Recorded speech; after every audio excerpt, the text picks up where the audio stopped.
পশ্চিমবঙ্গের মুখ্যমন্ত্রী হচ্ছেন শুভেন্দু অধিকারী, বিজেপির শীর্ষ নেতাদের বৈঠকে সিদ্ধান্ত।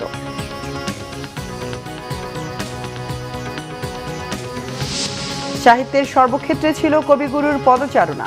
মির্জা ফখরুলের মন্তব্য, বাংলা সাহিত্য বললেই রবীন্দ্রনাথের নাম আসবে, বললেন বিদ্যুৎ মন্ত্রী। হাম আক্রান্ত হয়ে দেশে আরো 7 জনের মৃত্যু, আক্রান্ত প্রায় 1,500, হাসপাতালে বাড়ছে রোগীর সংখ্যা।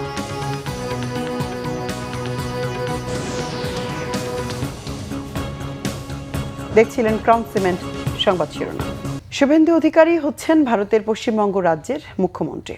ভারতীয় জনতা পার্টি বিজেপির 207 জন জয়ী প্রার্থীর সঙ্গে বৈঠকে এই সিদ্ধান্তের কথা জানান কেন্দ্রীয় স্বরাষ্ট্রমন্ত্রী অমিত শাহ। শুভেন্দুকে পশ্চিমবঙ্গ বিধানসভা পরিষদীয় দলনেতা হিসেবে বেছে নেন তিনি। নয়া মুখ্যমন্ত্রীকে বেছে নিতে শুক্রবার বিকেলে বৈঠকটির আয়োজন করা হয় নিউ টাউন হলের বিশ্ব বাংলা কনভেনশন সেন্টারে।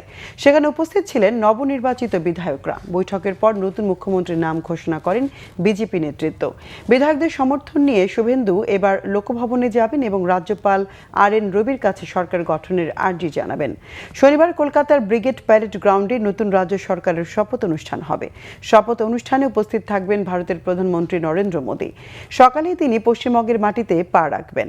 এদিকে তামিলনাড়ুতে টানা রাজনৈতিক নাটকীয়তার পর অবশেষে সরকার গঠনের জন্য প্রয়োজনীয় সংখ্যাগরিষ্ঠতা নিশ্চিত করেছে সুপারস্টার বিজয়ের দল টিভিকে। কংগ্রেসের 5 জন বিধায়কের পাশাপাশি ডিসিকে, সিপিআই ও সিপিএম এর 2 জন করে মোট 6 বিধায়কের সমর্থন পেয়েছে টিভিকে।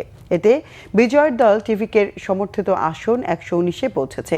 সরকার গঠনের জন্য প্রয়োজন ছিল 118টি আসন। স্থানীয় সরকার, পল্লী উন্নয়ন ও সমবায় মন্ত্রণালয়ের মন্ত্রী মির্জা ফখরুল ইসলাম আলমগীর বলেছেন, সাহিত্যের সর্বক্ষেত্রে বিশ্বকবি রবীন্দ্রনাথ ঠাকুরের বিচরণ ছিল দৃঢ়। সারা জীবন পড়লেও তাকে যথাযথ আবিষ্কার করা যাবে না বলেও জানান মন্ত্রী।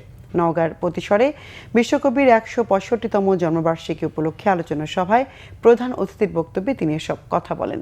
মির্জা ফখরুল ইসলাম বলেন, রবীন্দ্রনাথ এই অঞ্চলে তার জীবনের নতুন অধ্যায় শুরু করেছিলেন। কৃষকদের দুঃখ দুর্দশা দেখে কৃষি ব্যাংক করেছিলেন। কৃষিকে আধুনিক করতে লাঙল নিয়ে কৃষিকাজ শুরু করেছিলেন। কবি ছিলেন অসাম্প্রদায়িক, কিন্তু কোনো বিশেষ গোষ্ঠী কবিকে সাম্প্রদায়িক হিসেবে চিহ্নিত করার চেষ্টা চালিয়ে যাচ্ছে বলেও জানান মন্ত্রী।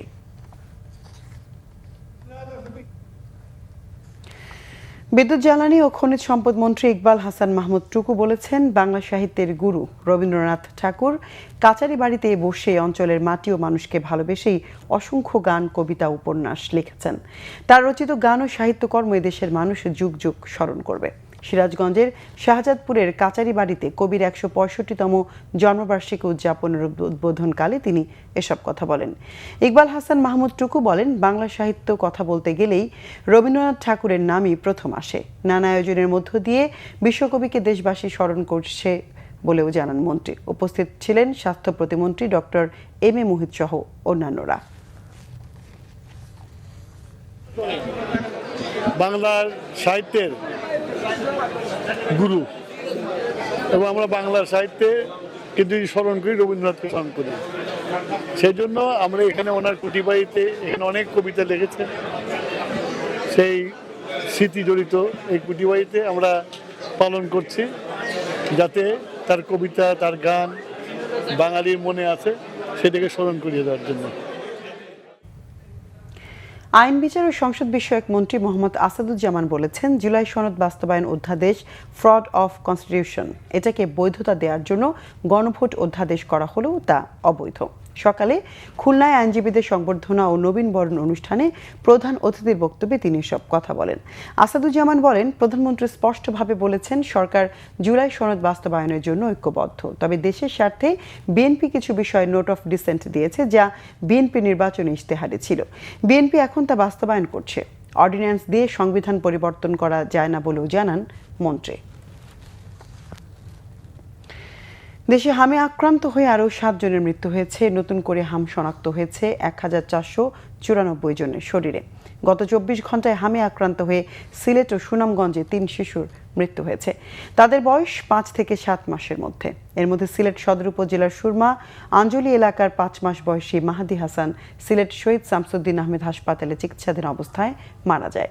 এছাড়া সুনামগঞ্জের দক্ষিণ সুপায়বগঞ্জ এলাকার 6 মাস বয়সী মুস্তাকিম এবং বিশম্ভরপুর উপজেলার সুরেশনগরের 7 মাস বয়সী সন্তান যারা Sylhet MAG Osmani medical college হাসপাতালের আইসিইউতে চিকিৎসাধীন অবস্থায় মারা গেছে। স্বাস্থ্য বিভাগ জানিয়েছে চলতি বছর সিলেট বিভাগে হামে আক্রান্ত হয়ে মৃতের সংখ্যা বেড়ে দাঁড়িয়েছে 23 জনে। বর্তমানে বিভাগের বিভিন্ন হাসপাতালে ভর্তি আছে 241 জন শিশু।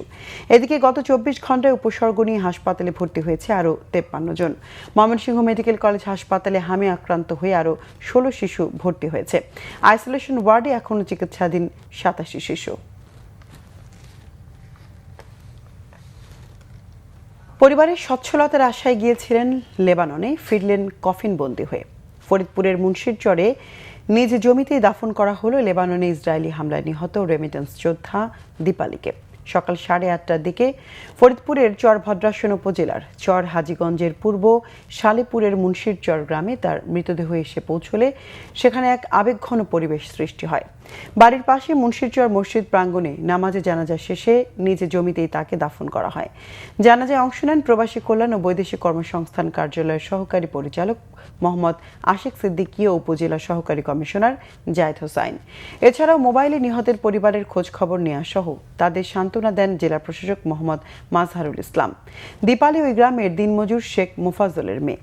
গতকাল রাত 11:30টার দিকে তার মৃতদেহ ঢাকার হযরত শাহজালাল আন্তর্জাতিক বিমানবন্দরে এসে পৌঁছায়।